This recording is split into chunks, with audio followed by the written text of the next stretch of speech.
Nii, ja nüüd me oleme jõudnud nii kaugele oma ajakavaga, et hakkavad toimuma niisugused lõpuüritused, lõpudefilee, ütleks niimoodi, ja Ivo, tule siia, sina oled see defilee põhikorraldaja siin. Ise võtad kõikidel toolidel istet, jah, eks ole? Tahad mikrit? Aitäh! Ajasurve on peal, aga kõik. Tere tulemast siis paneelis osalejad. Jah, kõik. Okei, meil on 45 minutit aega, aga see on ikkagi üsna piisavalt lühike aeg. Tulge aga lavale. Kõik teavad, kes paneelis osalevad.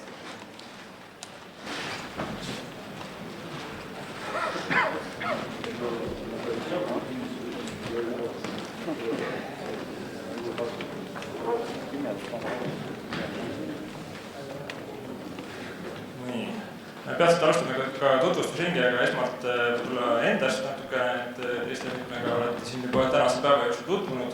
Mina olen Ivo Jaanisoo, Majandus- ja Kommunikatsiooniministeeriumi ehitus- ja elamuosakonna juhataja.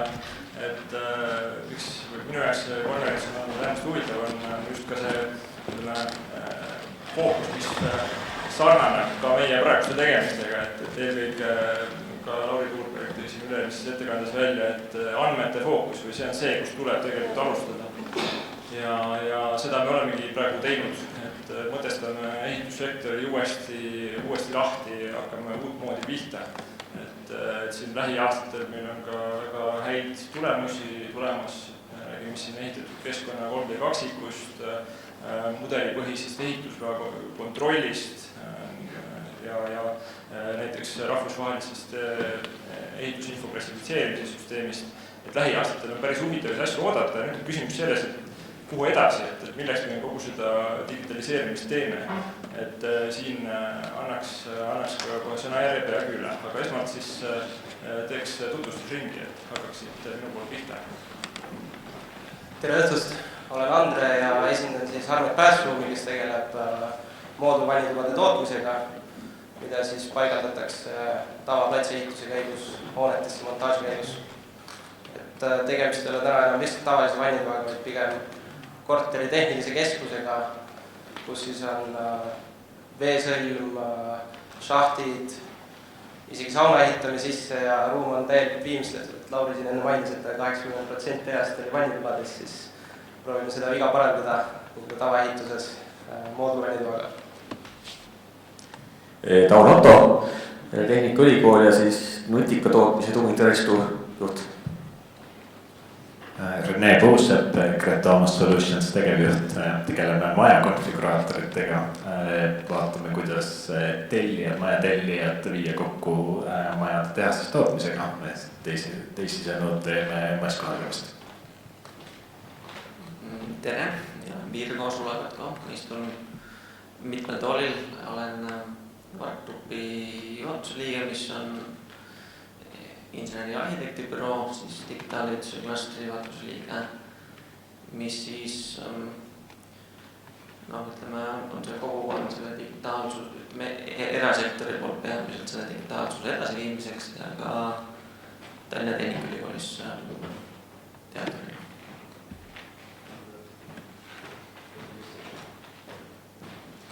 Hallo,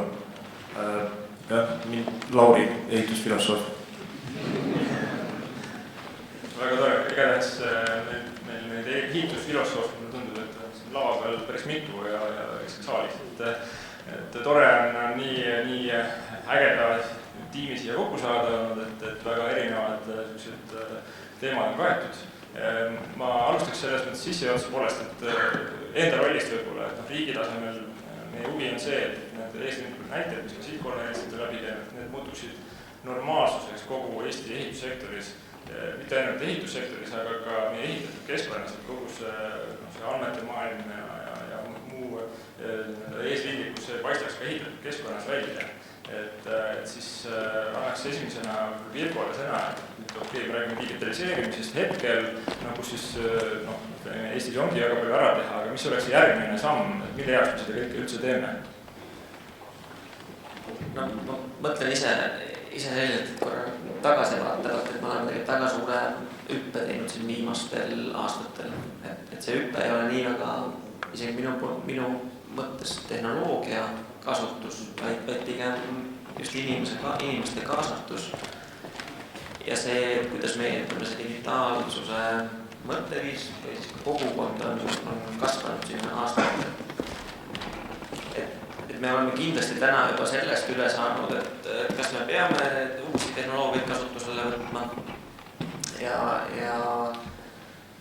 ütleme, neid küsimusi meil enam väga päevakorras ei ole, et pigem on need järgmised teemad laual. Ütleme, ehituses meil varem on väga palju juttu BIM-ist, tarkvaradest, tarkvarade oskustest. Täna on Eestis ega mujal muutunud see diskussioon rohkem andmete keskseks, ehk siis, et nüüd meil on juba tarkvarad toodavad digitaalsed andmeid, et täna, ütleme, mis MKM teeb oma klassifikatsioonisüsteemiga ja selle 3D kaksikuga, kus tegelikult tahab korda luua andmetes ja siis visualiseerida need samas andmed. Et selle sama andmete kasutuse ümber, ma arvan, nüüd see järgmised 5 aastat meil väga tugevalt tegelikult käibki. Ja et kui ütleme, kuhu nagu edasi vaadata, siis minu arust on pigem, me oleme täna selle lävepakku juures, et neid andmeid on olemas väga palju, aga ütleme, ehitussektor on üpris traditsiooniline, et meil on palju inimesi, palju koostööpartnereid ühes projektis, palju otsuseid võib-olla tehakse teistest ajenditest, aga sellest hoolimata, kui need andmed on kättesaadavad ja mida rohkem neid andmeid on, sellest rohkem on võimalik luua väärtust, kas siis paremate otsuste tegemiseks, millegi kiiremaks tegemiseks või ka üksteisest paremini arusaamiseks, et me seda sotsiaalset poolt ei tohi kindlasti ära unustada. Et seda, ma ise vähemalt enda kogemusest varem arvasin ka, et me saame digitaalsusega jõuda eesmärkideni niimoodi, et me ei pea nii tihedalt omavahel suhtlema ja koos töötama. Aga tegelikult, kuna see ehitus on üpris selline kollektiivne töö, siis ilma suhtlemiseta me kindlasti ära ei saa. Et me peame selle digitaalsed andmed ja suhtlemise ikkagi väga tugevalt kokku viima. Et kui eelmise ettekandega paralleel tuua, siis just see sotsiaalne mõõde, et siin võib-olla lingin siis selle Lauri ettekandega ka, et see ehitus kui teenus on, kas see on siis see teema? Jah, et vähemalt minu arvamus on küll praegu see,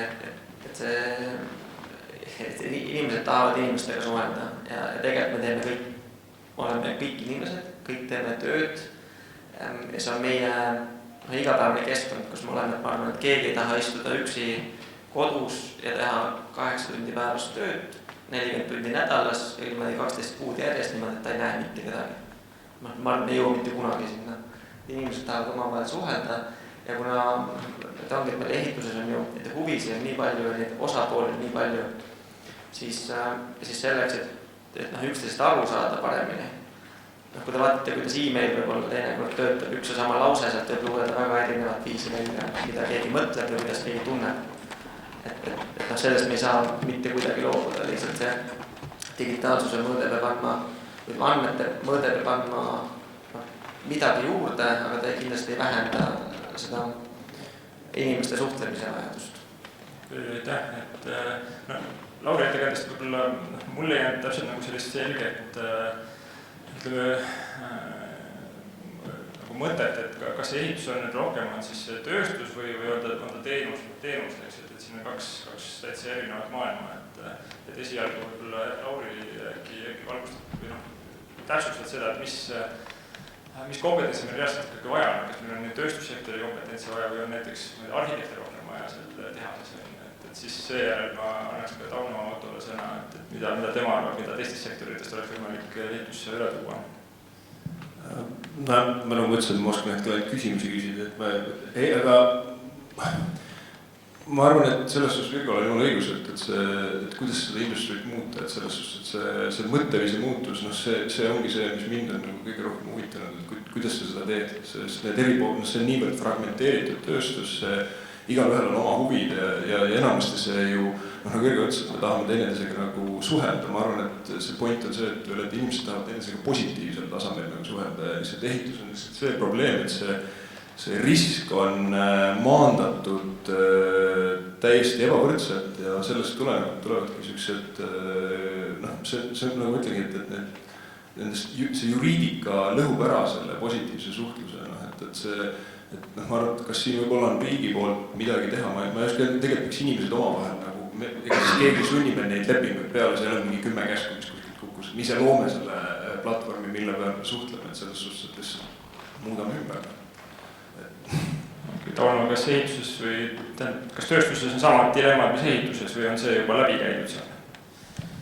Eks siin tuleb füüsika nagu vastu, et kui me nagu tööstuses räägime, et koostöörobotid ja praktikas see koostöörobot ei suuda nagu väga raskeid asju võtta, et ehituses on need mastaabid ja kilogrammi tasemel on tonnid, et seal see koostöörobot ilmselt tuleb natukese aja pärast, kui see lihtsam versioon tööstus hakkab tööle, et ma usun, et see mastaap nagu mõjutab seda arengut, aga laiemas perspektiivis, et ega Eesti tööstus, Eesti ehitus on võrdlemisi heal järel, et vaatame seda, kuidas eksportitakse ja see tark maja või ligi nullenergia lahendus, et ma usun, et see on Eesti nagu aujõukus. Aga kas nüüd tänane ettekanne ka võib-olla, ütleme, kui kõik need näited, mis on välja toodud, et nüüd oleks Eesti ehitussektoris normaalsus, et siis ma arvan, et me oleksime siin tootlikkuse tasemel Euroopa kõrgemal tasemel, eks, et kuidas nüüd sellelt väikselt skaalalt ja üksikute näidete põhjal muuta see Eesti ehitussektoris uueks normaalsuseks.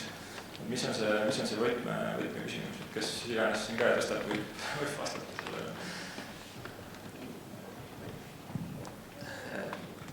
Võib-olla laiendada seda mõtet, et kui me võrdleme meid, Eesti ehitussektorit ja teisi, siis meie see tase on tegelikult hea või isegi üle keskmise. Aga minu meelest see tase või tähendab see võti, miks ta on praegu, ütleme, digitaalsuses oluliselt kiiremini tõusnud kui teised, on see, et me oleme suhteliselt väike riik, inimesed tunnevad inimesi. Ja me saame päris kiiresti tegelikult teha neid kokkulepped, et ma olen seotud ka, ma olen jälginud ka Saksa, kuidas nemad on liikunud oma digitaliseeritusega ja neil on ikka väga palju raskem, sest neil on huvigruppe, kes on väga suured ja väga mõjusad. Need on nagu rohkem ja nad on väga palju tugevamad ja nad ei tule neid kokkuleppeid nii kiiresti. Et meie oleme selles mõttes päris hea järjel minu meelest, et see ei ole nagu otseselt probleem, sest see ehitussektor on selline olnud 100 aastat, võib-olla isegi 1000 aastat on olnud suhteliselt sarnane, et me ei saagi seda muutust kiiresti ellu viia. Aga samas ega meil on neid, ongi, et seal, nagu Lauri ütles, et meil on nii palju erinevaid ärisi siin samas ärisektoris, et kellel on, kes kuhu enda fookuse paneb, et kõike me ei saa luua, et lennunduses on samamoodi, et ega need, kes pakuvad väga head teenust, võib-olla pakuvadki seda kohvi ja natuke kallimad. Nende ärimudelid mitte kunagi ei saa olla kõige madalama hinnaga. Lihtsalt ei saa olla. Selle jaoks luuakse teine tütarettevõte, kes siis hakkab seda teist ärimudelit tegema. Ja ma ei kujuta ette, et meil on umbes 10% oleme SKP-st. Et ma tõenäoliselt ei suudagi kõiki ärimudelid ühtemoodi käima panna. Et kui me seda suudame, see oleks muidugi väga, väga võimas. Aga see peaks siis olema haarama kõiki, et omaniku arendaja huvidest, et kuidas tema oma siis äri püsti paneb, ehk siis seda, kes seda hoonet kasutab ja kuidas ta maha müüb pärast. Ja kõik ülejäänud peaksid selle järgi siis joonduma. See on päris suur väljakutse. Siis kerge kivi tellija kapsaaeda ka, et mida ta siis tellib, kas ta tellib madalamat hinda või siis kvaliteeti? Jah, aga siin tulevad ka siis erinevad mudelid ju välja selle pärast, et mõlemad on okei. Sa võid ju tellida seda odavat hinda, kui turg seda tahab. Selle mõttes ei ole probleem. Ja võib-olla odavamalt suudavadki teha, oleneb sellest, kui see tööjõukulud on, aga tõenäoliselt hinnakonkurentsis suudavad moodulitooted nagu selle hinda nagu madalamaks, siis nende protsess on lihtsalt efektiivsem. Aga see hiljuti paar päeva tagasi tuli Rail Baltica terminali konkurss välja. Seda ei ole võimalik teha kõige odavamalt ja see ei saa olla eesmärk seda teha odavamalt. Need eesmärgid on jällegi erinevad. Et kogu ehitussektorit ühte patta panna võib-olla ei ole õige. Okei, et Eesti ehitatud keskkonnas on väljakutse päris palju, et üks on näiteks elamute taas tootmise vajadus, et meil elamufond järk-järgult keskmine vanus aina tõuseb, et kuidas nüüd näiteks võiks olla siis tehaseline ehitus üks lahendus.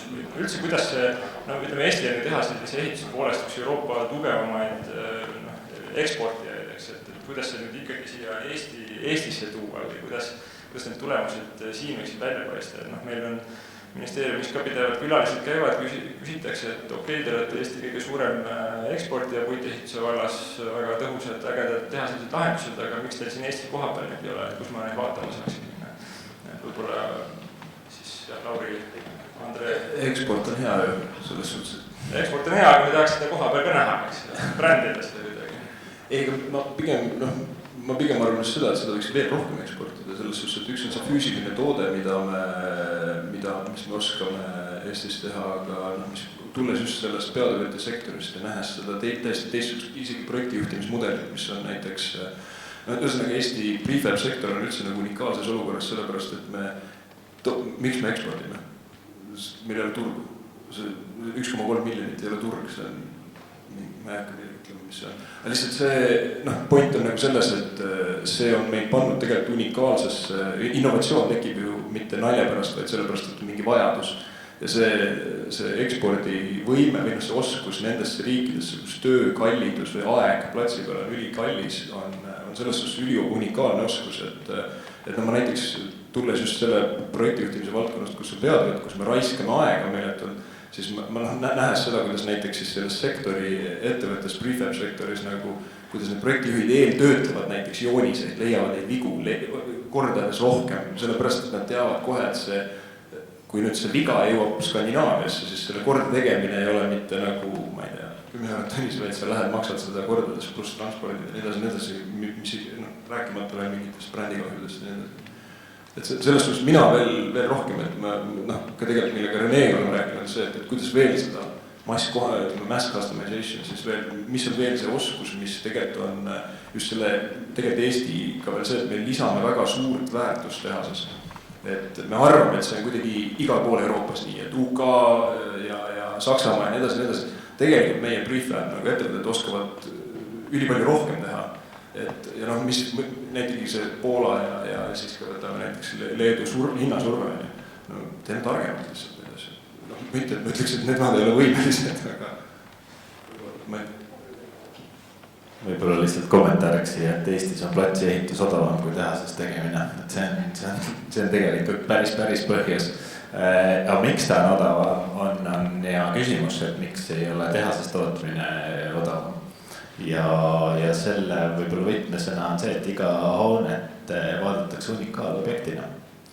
Ja kui me räägime sellisest teenusest või et see teenus, mida ehitussektor võiks pakkuda, peaks baseeruma pigem toodetel ja neid tooteid meil ei ole. Ja kui me vaatame ajalooliselt, kuidas tehase maja tööstus on Eestis arenenud, siis on selgelt alltöövõtu mudelina. Projekteerimine on tehtud Norras, Rootsis ja kus iganes seda eksporditakse, see tuuakse siia ja see võit tuleb just selles, et seal koha peal platsihehitusaeg maksab nii palju. Et on mõttekas teha, projekteerida iga maja unikaalobjektina sisuliselt. On muidugi erandeid ka, aga Eestis peaks selle siis, et see asi töötaks, on sisuliselt 2 võimalust, et kas öelda, kuna suurem osa tootjaid on puitmaja tootjaid, et siis peaks puidule mingisuguse maksueelistuse andma kuidagi. Või siis teine võimalus on tegelikult öelda, et teeme oma Eesti turule sobivad tooted. Ja Andre, et sul on üks näide Varnast võtta, et kuidas ilma maksuerisustega ka Eestis teha tõhusat toota saab? Et meie toodang peamiselt läheb ka siis Põhjamaadesse Soome. Et oleme umbes 1,5 aastat tegutsenud ja circa 1000 200 moodulvannituba tootnud ja Eestis oli üks julge tellija, kes astus meie juurde ja ütles, et me tahame ka ja kogu sellest mahust oleme siis 51 vannitoa moodulit siia Eestisse ka teinud ühe Järveküla projekti raames ja see ei ole päris lõpule jõudnud projekt veel, aga seal tõmmatakse vaikselt otsi kokku ja me tahaks selle nii-öelda analüüsi ka suuremale avalikkusele nii-öelda esitada. Aga juhtunud on selle sama projektiga siis see, et seesama tellija juba oma järgmisi projekte lahendab moodulvannitubadega ja see projekt, mille me sinna Järveküla tegime, oli siis selline, kuhu tegelikult moodul oli sisse planeeritud, vaid nii-öelda väga hilises projekteerimise staadiumis lisati veel juurde ja otsustati selle peale üle minna. Aga nüüd juba järgmised projektid soosivad meie moodulit juba palju varasemas faasis. See on siis hoopis teadlikkuse küsimus, mitte hinnasurve. Kui me Eestis alustasime, siis siiamaani 1,5 aastat oleme umbes tegutsenud, me käime ja tutvustame seda ideed ja kontseptsiooni tellijatele, arhitektidele ja julgen väita, et mõned suured ehitusettevõtjad ei ole seda asja varem näinud, mida me teeme, aga Soomes, Rootsis, Norras on see igapäev. Meie konkurendid toodavad aastas 1000, 7000, 8000 vannitoa moodulit ja keegi neid tellib, aga siin Eestis ei ole sellest väga kuuldudki. Rene, arhitektidel on ka oluline roll tellijate, peatöötajate harimisel tõhusama ehituspraktika suunas, et mis võiks olla arhitektide roll just selle eesmärgi suunas, et Eestis ka rohkem kasutatakse selliseid tehnoloogiaid? No arhitekte tihtipeale paigutatakse millegipärast kliendi poolele, siis oli see, et arhitekt peaks olema ikkagi selle tarneahela poole esimene nii-öelda front-end ja selle, kui sa oled front-end, siis sa selgelt pead teadma, mis su nii-öelda selja taga toimub. Et ühest küljest on kindlasti nii-öelda arhitektide enda harimine ja teadlikkuse tõstmine ja seda tegelikult me teeme juba Eesti Kunstiakadeemia arhitektuuriteaduskonnas on avanud uue tehasemaja projekteerimissuuna seal. Ja teine on kindlasti see, et konsolideerida tervet tarneahelat ikkagi ümber nende toodete. Et kui me jätkuvalt, et tarneahel, Lauri mainis ka, et on nii-öelda fragmenteerunud, et siis võib-olla ümber selle toote nii-öelda koondamine aitaks seda kuidagi ühtse teenusena presenteerida ja seal on ilmselge see, et see süsteem peab olema tehases toodetav seal vähemalt suures osas. Küll kui närvima arhitektuuri peale läheb. Ega lihtsalt tegelikult minu jaoks ka see arhitektuur on tegelikult ülioluline. Ma saan aru, et ma olen alati ülikriitiline, aga ma muutun kriitiliseks sellepärast, et see on nii oluline, sest see ahel algab sealt, aga mu enda arvamus on see, et see arhitekti roll tegelikult, need hooned lähevad ainult keerulisemaks, et eeldada seda, et me toodame arhitektidest mingid superinimesed, kelle ajud on siis sellised mingisugused, ma tean kõiki eri osadest ja edasi, praegu me räägime mingist karpidest, me läheme edasi, et ma pigem arvan seda, et peaks kultiveerima seda, et see arhitekt kohe eos nagu haaraks kaasa seda informatsiooni väärtusahela lõpust, et isegi, kui me räägime arhitektidest, sellele küsimusele, kuidas ehitada midagi, nad ei tea vastust. Ja nad ei peagi teadma tegelikult, et lihtsalt see pigem võib-olla isegi arhitektidele suunata seda projekti juhtimise, ma ei tea, psühholoogia, mida iganes, et lihtsalt kultiveerida sellist, nagu sa ütlesid, collaboration. Selles mõttes aldavõtt välisriikides ongi see, mis meile leiva lauale toob puitmajatootjatele, tehasemaja et kas siis oleks võimalik sama laadne arhitektuuri eksport näiteks, et paneksime need asjad kokku ja siis see learning by exporting ei toimuks ainult selle aldavõtusektoris, vaid ka arhitektuuri inseneri valdkonnas, et kas see oleks võtme küsimus?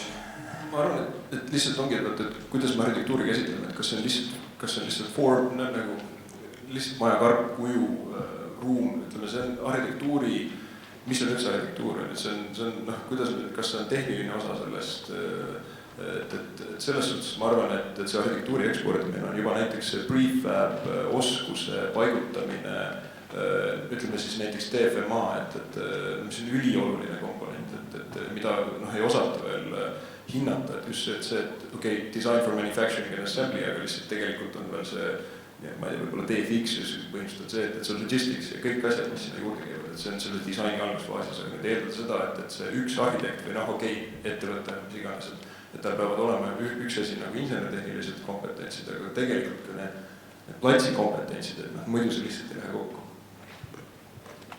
Ma tahaks lisada seda, et arhitekt tema põhifookus ei ole mõelda, kuidas, ütleme, see ei ole tema ainukene aspekt, ei ole mõelda, kuidas näiteks moodulitootja selle valmis teeb, seal taga on võib-olla selle piirkonna kogukond, seal on taga mingisugused inimeste harjumused, kes seal on, mida võib-olla naaber tahab saada, siis mis materjali seal meeldib kasutada, et seal on selliseid hästi palju piirkondlikke teemasid. Ja samas seda hoonet kasutatakse võib-olla 100 aastat, ehk siis, et kes see kasutaja, kas ta tahab suuri ruume, väikseid ruume, võib-olla seda ei ole võimalik üldse mooduliga toota.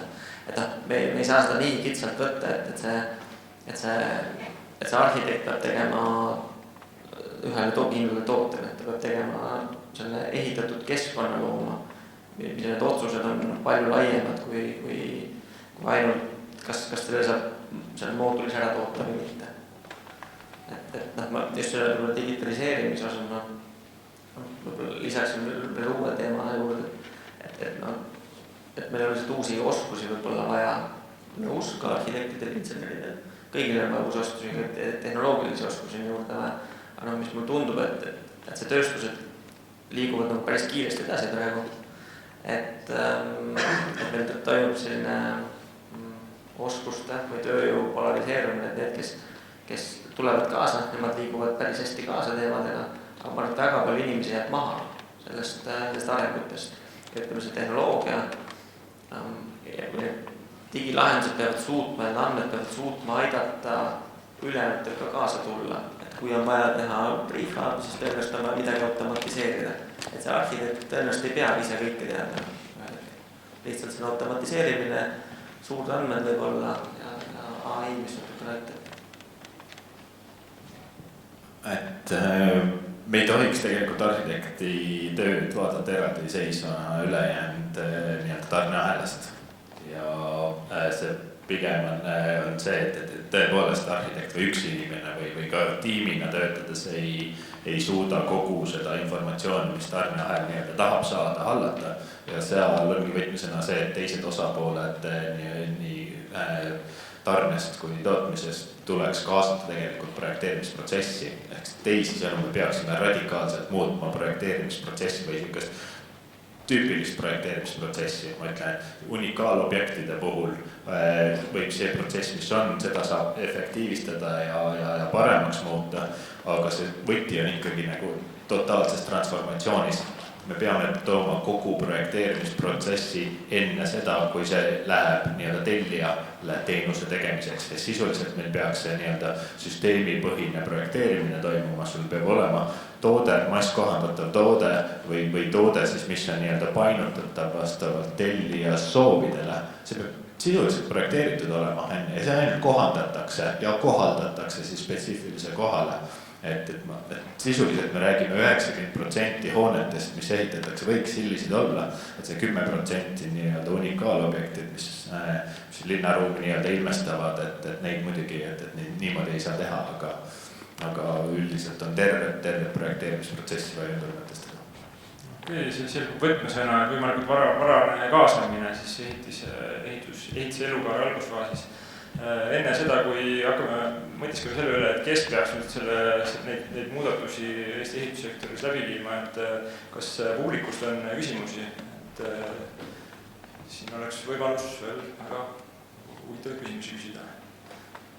Ei ole, infomaht tänasest konverentsist vist niivõrd suur, et pea täis, aga hea küll, lähme siis edasi selle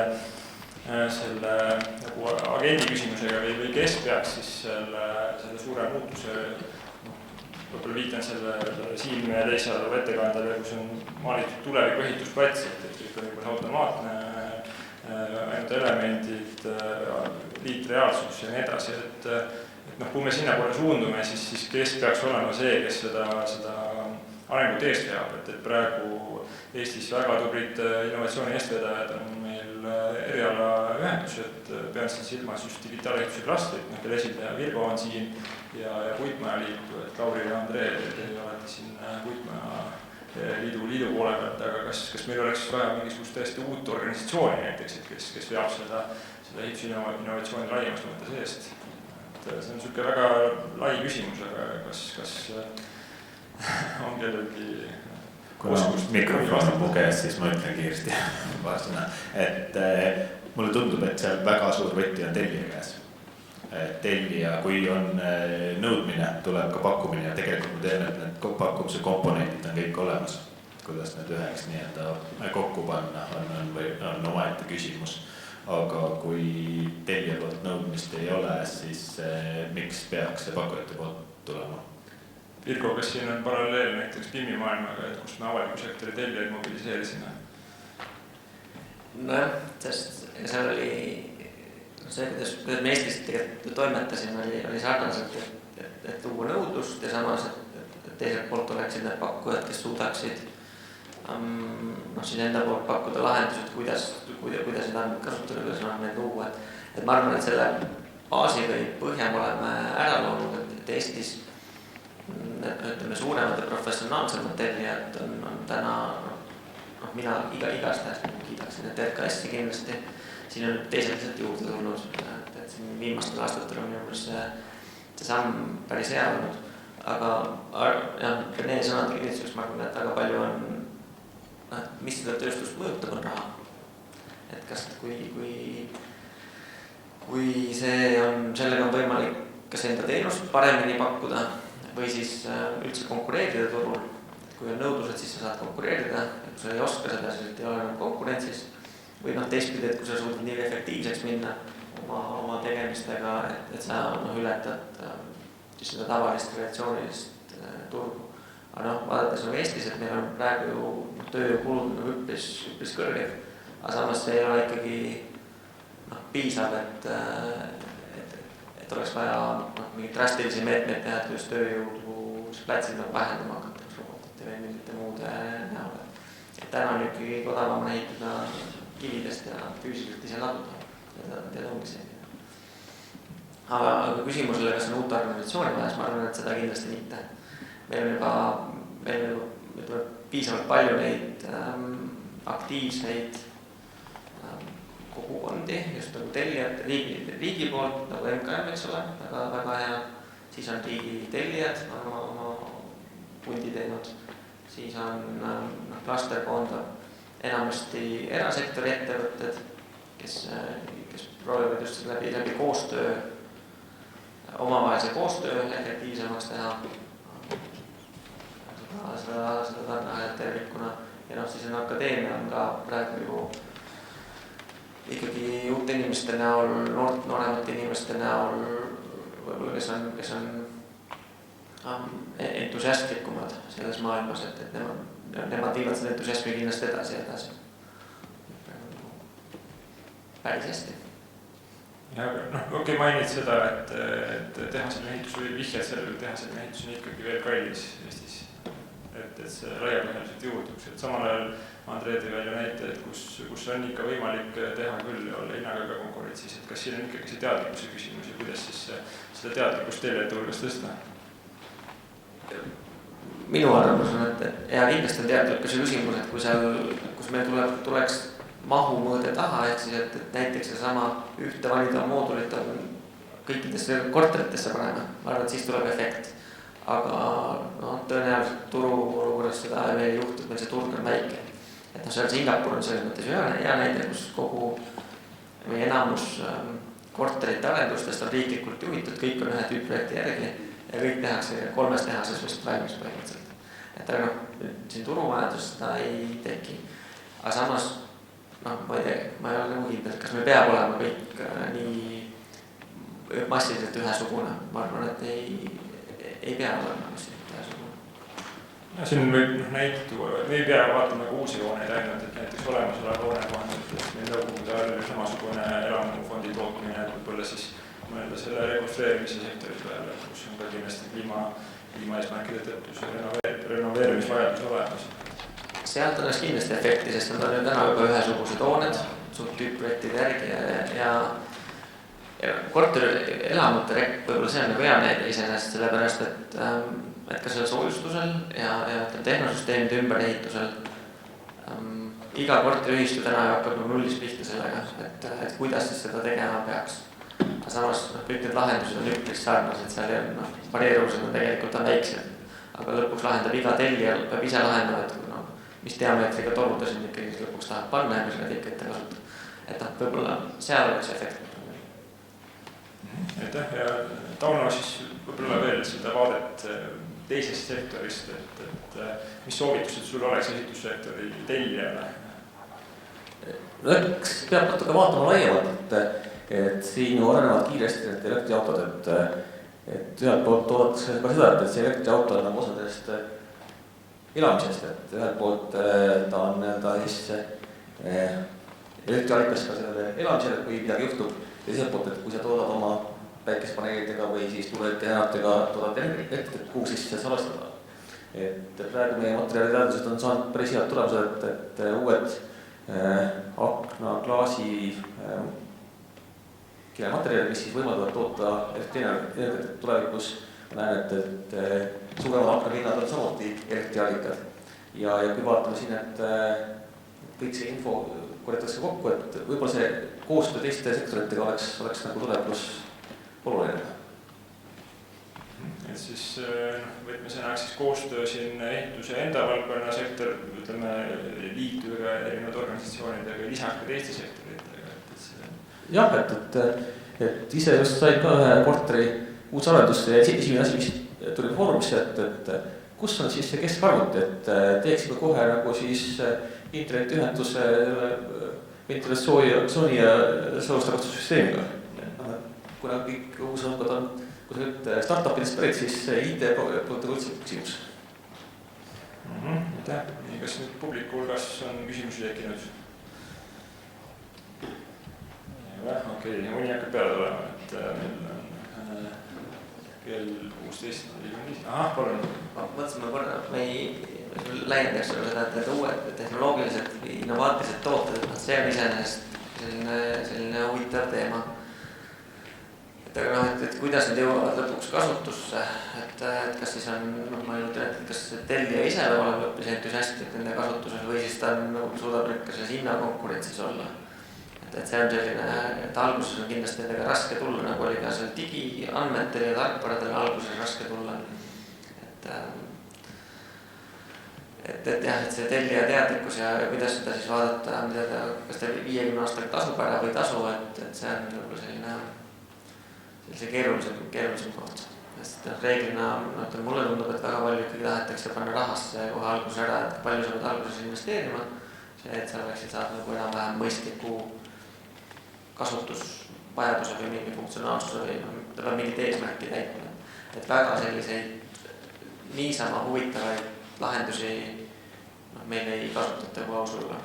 Liiga palju, et pigem on siis seotud mingi brändiga, et kui tahetakse teha roheline kuvand mingi laulel, et siis pannakse nagu uued tehnoloogilised lahendused käiku, et kui seda ei ole, et siis on pigem see raha, mis on nagu määravaks.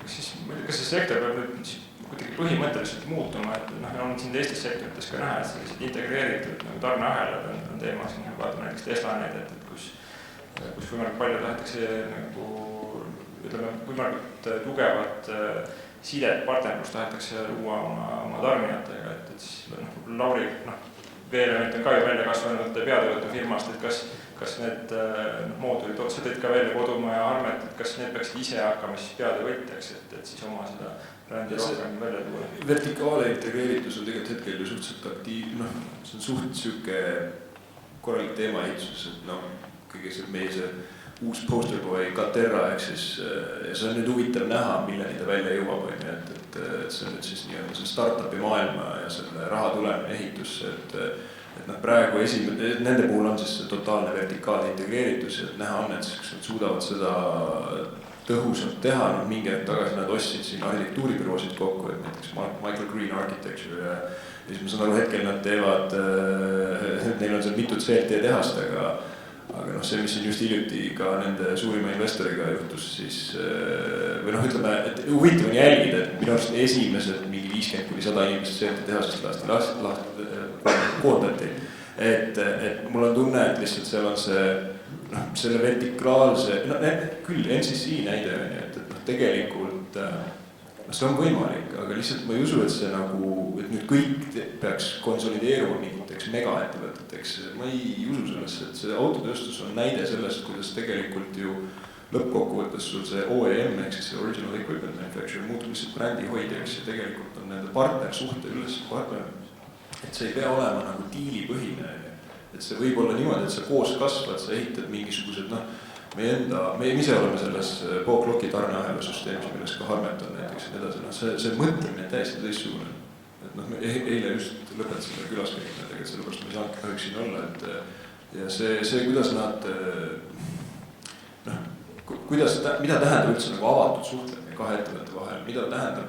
Ma ei ütle seda, et nad lõppkokkuvõttes, kui juhatus teeb neid finantsotsused, kuule rohkem ei võta Eestist, seda siis business is business, et selles suhtes, et ma saan sellest täiesti aru, et see ei peagi olema mingi kudumisklubiga, aga lihtsalt see point on ikkagi selles, et see on täiesti teine mõtlemine.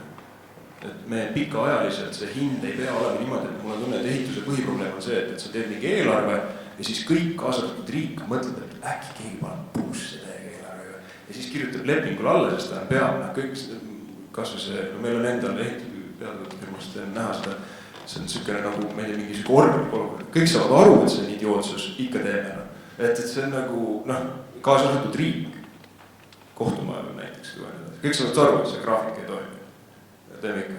See on nagu, noh, et mõnes mõttes riik seab siin eeskuju, kuidas nagu käituda, et selles suhtes siin on ülipalju teha. Kas või lepingu vormides, see on riski maandamises, et noh, kui sa kultiveerid seda totaalselt liberaalset turukapitalismi, ain selle sa saad ka, aga pigem ma ei usu sellesse, et ülejäänud majandus, pigem ma näen selles just ükstes teistsugustes lepinguvormides.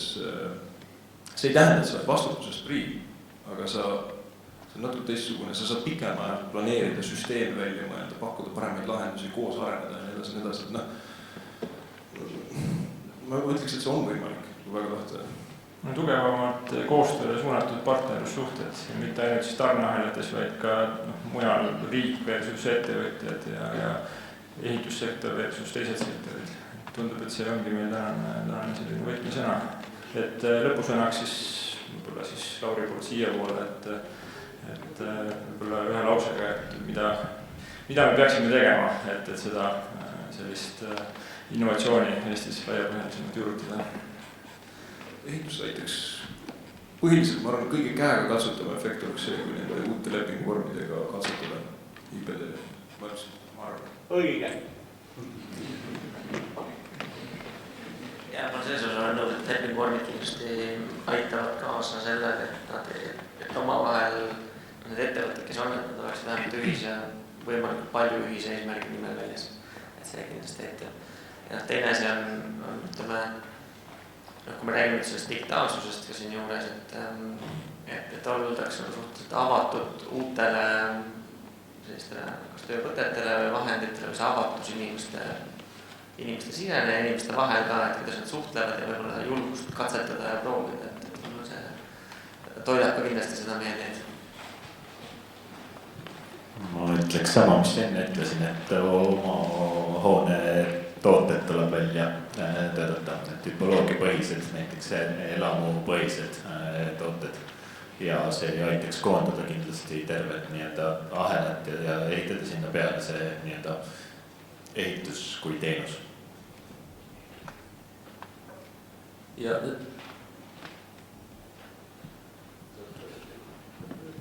et siin oli ka presentatsioonis jooksis läbi robootika teema, et ega me sellest ei pääse. Et robootika ja 3D printimine ikkagi tuleb vaikselt ja on ta kohal. Ja mulle kõige rohkem kõlama see, et see tellija teadvustamine oleks vajalik ja mitte ainult tellija, vaid siis ka kõikide osapoolte, et ka arhitektuuribürood, et ikkagi ei saa kõike teada, aga kui me kõik koos millegi kallal tööd teeme, siis küll kõik varsti kõiki teavad ka. No, suur aitäh väga väärt mõtete eest, et loodan, et sellises seltskonnas õnnestub meil veel kohtuda ja neid mõtteid edasi arendada. Aitäh teile tänaseks!